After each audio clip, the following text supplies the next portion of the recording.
and persuasions to be forged into the steel that will leave the crucible of my digestive tract soon. Boy, would it nice to be back in the blacksmith's den by the time that happens. I can feel it. God, where was I? Ooh. Whew. Ooh. Pretty bushes. What were we talking about, my friends? Doesn't matter. Let's have a moment of silence for the death of those thoughts and dreams and whatever that was.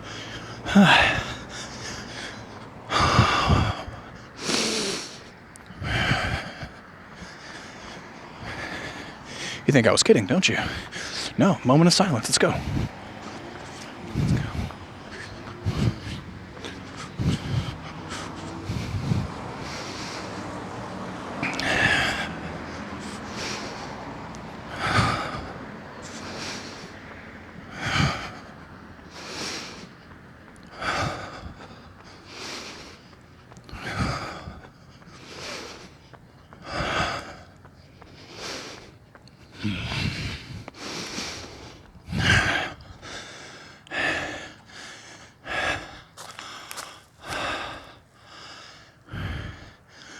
My branch was... Oh, the beetle's moving. Whew, that was too much. My branch was shorter than that one, a little bit, but far wider at the base. That's what we were talking about. I was wearing heavy boots at the time, so I kicked that branch apart.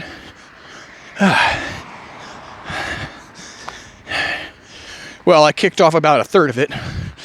The second third of it,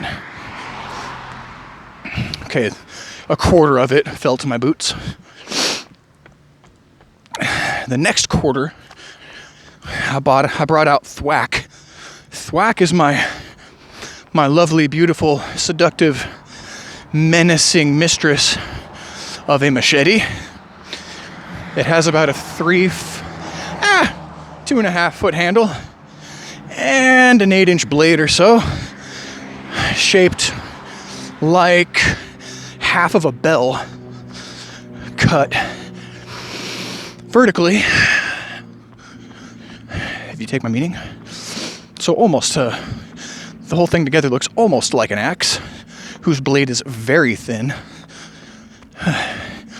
and of course now wavy, because this was dry but tough wood. I put my whole body into each swing, and it felt good. Woo! That branch, well, that quarter took about 10 strokes, and they were, except for 1 or 2 misfires, they were the deadliest. Like, they were very on point strokes. I was quite happy that I've still got it to an extent when it comes to swinging bladed weaponry at branches. Well, about 10 fellings of the blade later, I had half of a large branch to work with, which I then cut one more time at the thickest point that I thought that I could in that moment, which cut off a bit more. And then I could have gone one more time and really put a good few minutes into it, and it would have been many more strokes, and it probably would have chipped my blade, which is already very dull, because I refused to sharpen it appropriately. I did not take the final cut. So it is not compostable, compost takeawayable right now. For some reason, I was not picking up my right arm for a hot minute. Ooh, why was that? I don't know. Anyway, why did I bring that up? Who cares? They say chop wood, carry water, and then get enlightened, and then chop wood, carry water.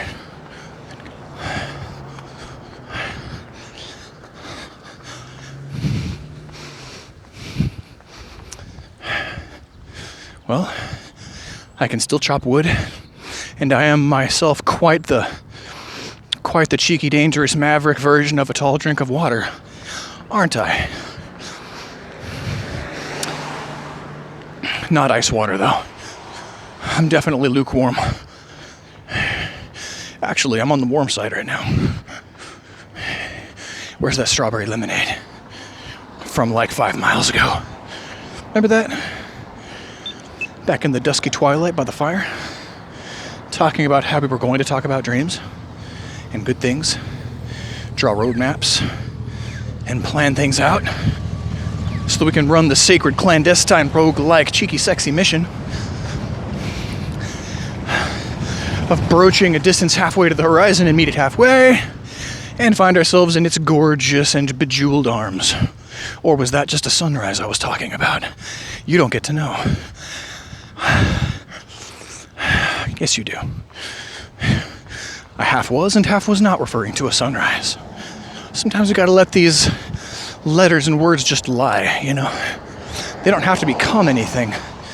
If you didn't think the way that I thought when I drew that picture, cool. If you were all in on the sunrise, that's fine. I was half in the sunrise and half in the certain special something that the words themselves carried.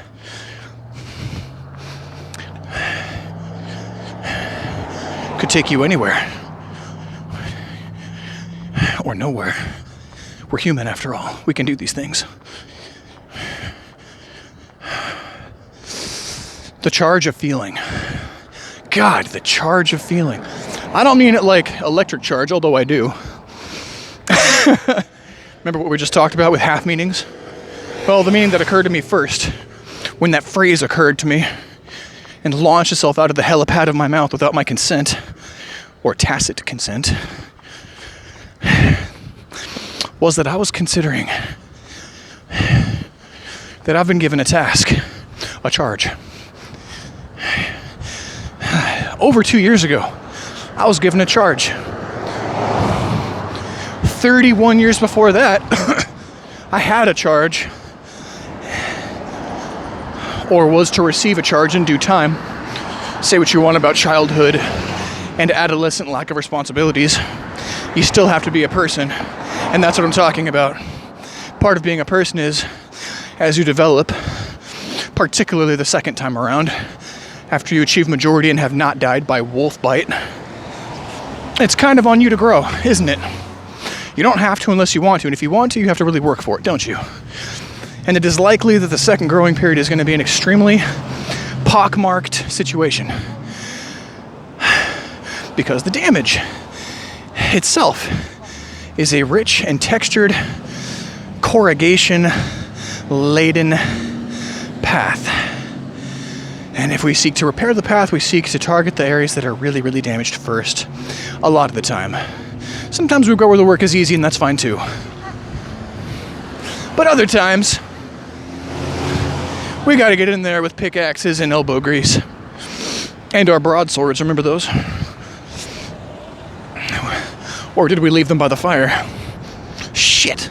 I still got my loot! Let's go! The charge of feeling. Socrates said it. I didn't get it. Even though I was already an adult the first time that I read the words that he said, when he said a warrior must have extraordinary feeling. Your sensation, your senses, your feeling, the depth of your feeling must burn. Your attention has to burn.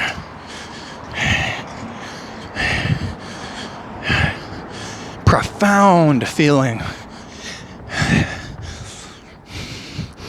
So he said it that way. 2 years ago, I heard it and couldn't even tell you the words because I wasn't listening. Or perhaps I was half listening. After all, I half say a lot of things. You bet your ass I half listen a lot. And double mean. A lot of double meaning going on. Not so much double speak. That has other implications. Double meaning. Entendres. The charge of feeling. I am charged with feeling. It is my duty. I'm still I have to, at some point I get to develop this feeling. In the well, we talked about it, didn't we, with the Wim Hof thing?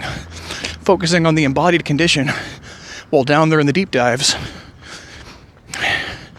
Allowing the words to come and try to wreck the party. And then they leave and take their drunken buffoonery with them. While we get back to work. And this tendon pulls, and that rib is out of place, and that spine pops when I breathe in really hard. Oh yeah, that's right. That has happened 1,000 times before.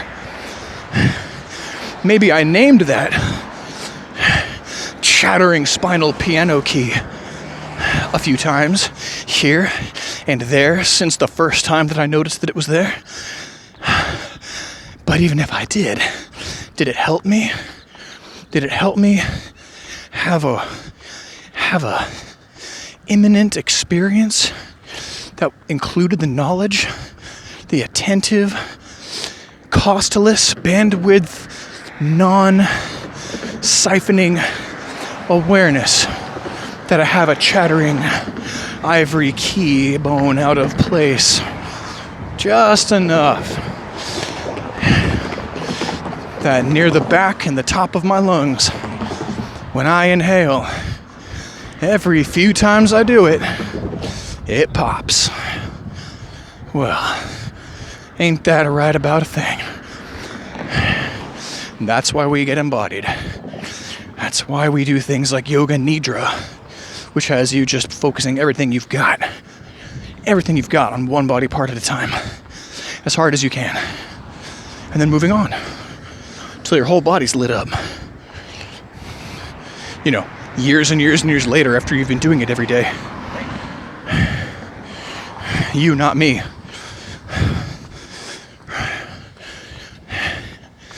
And by you, I mean the great unknown whomsoever behind and beyond the veil of the attention of the now that I bring to the table. It got really quiet. Charged with feeling. It's there. It's always there. It's always there. When I go take a drink of beer. It's always there when I'm on a run. Not sitting down and just feeling the perturbing thing that bubbled to the surface. It's always there when I'm half listening. And it's always there when I'm down in the deep dive. Under the icy water. With nothing else going on. Nowhere else to go. No activity. No substance. No social contact. No vice. No responsibility. No behavioral abnormality. No quietly growing cancer to deter me or rescue me from the dire charge of feeling. But that's not so dire. Because I don't have to. Because how often have I turned away from the quest of developing the inner feeling? And that sense and that muscle. The feeling muscle. How often have I said, I'm not going to do it. I'm going to do anything else, even things I don't like to do, because I don't want to just sit here and feel feelings. How many times, my friends? Well, if I could count them, it would take me a long time to tally them up on a board. Probably years. And if I could give them a number all at once, I don't know what that number would look like. Because I've probably run away from feelings as many as thoughts that I've had in my brain my entire life. Minus 1% of thoughts that have been helpful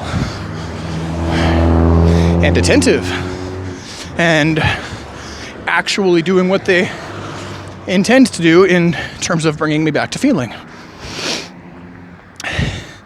How many times do you chide yourself as a way of losing yourself in the chiding of yourself rather than do the thing that the chiding was supposed to get you to do? Did you follow me just now? On that little cobblestone creek path? Did you follow me a second ago when I said that?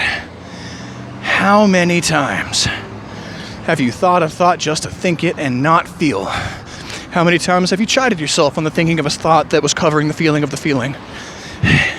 Simply to chide yourself. Feel guilty about the chiding because you're supposed to be nicer to yourself. And then you're chiding yourself for chiding your thoughts, for thinking your thoughts over the feeling of your feeling. You're supposed to be doing all the time right now. The charge of feeling, my friends. Oh, I am in a position where somebody probably heard me cackle just now. How self-conscious can the warrior afford to be while wearing the silken robes and traversing the silvery, pearlescent, dewy deserts of the early morning sunrise out on the adventure with the crescent moon above and adventure beckoning from within? How many times have I drawn a cute little picture with my fluorescent and fun little words from out of my monkey maw, instead of just feeling. You know Dr. Joe Dispenza? You know that guy? One thing about him that I don't like is his voice when he's doing meditation guided walkthroughs. He assumes a voice very much like the Maui-age guy from Princess Bride. Don't run me over. Okay, you saw me. Whew. Okay. She saw me. That's good. If she didn't see me, I might have gone behind that vehicle. But I didn't have to because she saw me. Of course, I saw myself too because I was feeling my feelings. While talking about Joe Dispenza, talking about meditationing meditations. In the Maui-age voice. It's what brings us together today. Can we get a crossover track where Bane does that? You know Bane from Dark Knight Rises? Marriage is what... Oh yes, marriage is very painful for you. This is what brings us together. You were born in the marriage. Molded by it. I was not a man until the ring came on. I don't know. Doesn't matter. Joe Dispenza talks like that when he meditates people through their meditations. He says the word void a lot, which I like. He draws that word out. The void. Which I like.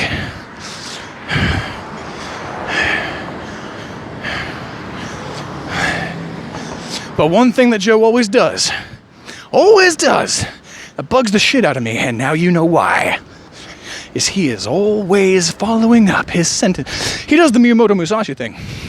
Miyamoto Musashi is always saying, you must study this deeply. You must practice this daily. You must think on this thinkily. Constantly, always. You must research this completely and thoroughly. Every day, all the time. Well, Joe, instead of research how to kill people in a book, what Joe says is, we're almost done, I promise. What Joe says, if you know Joe, you know what he says. I don't have to say anything. So for those of you who don't know Joe, and I really don't, but I know this one thing. Oh, wrist crack. He'll always say, feel it. Feel it. Feel it. He always takes that time. He'll take that time 1,000 times in a 5-hour meditation to say, feel, feel, feel it. Feel it behind you. Feel it in front of you. Feel it beneath you. Feel it above you. Draw a holy cross and say 3 Hail Marys if you want to, but the most important thing is feel it within you. Feel it. The expanse of the void. That's kind of a little bit of how he might sound if he was guiding you through meditation. I like Joe's void talk because the void is not the void and emptiness is not empty. Just like potential isn't anything. until it becomes something and stops being potential, doesn't it? I like it. It's kind of the one thing I took off the one meditation that I saw from Dr. Joe, so thank you, Joe. Anyway, this has been Runcast. It is now currently Sitcast. We're at 126, which means that if I end this in 7 minutes or less, we have a 3-episode crispy little critter, don't we? So before we sign off for the day, I'm going to do what I always do. In fact, I'll do you one better than I usually do. Typically, I'll sit with my feet out in front of me, like I was in a chair because I'm on a stoop right now. But instead I'm going to crack my legs as many times and as many ways as I can. It's always harder in shoes, but I'm doing it. I have now crossed my legs under me, and I have lengthened my spine, and I have assumed the I-cam position. Feel it. Feel it. From within. To the left, to the right, away, toward, up, down. Feel it. Feel it.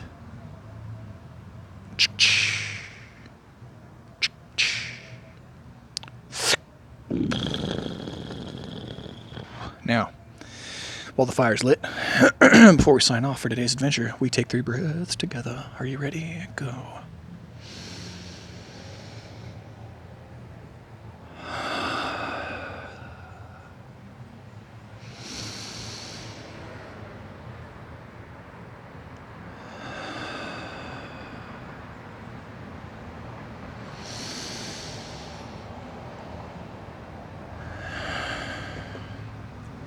So, closing thought that I didn't think. So, we're going to call this an addendum. If you really enjoyed episode 25, I want to say that it was, might have been 24, the Breathcast. If you enjoyed the Breathcast a couple of days ago, let me know. Go ahead and leave me a comment somewhere in the archives. I'll get a notification on my email, which is kind of annoying, and hopefully I can turn those off at some point. But I'll also get one on the YouTube itself, which is better. That says somebody made a comment. And I'll be like, oh, that's great. And if you like it, great, because I'm planning on doing at least one more Breathcast. And if you like them, I'll do more. They can be semi-regular if you like. So what are we up to? 3 podcasts? Jesus. The Household Friendly, the Wim Hof, and this. Come on, man. These are all tools. Let's make it happen.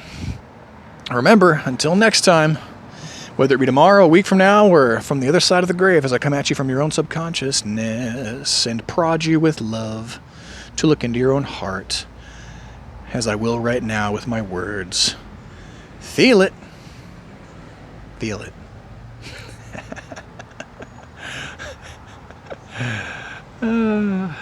Happy spring.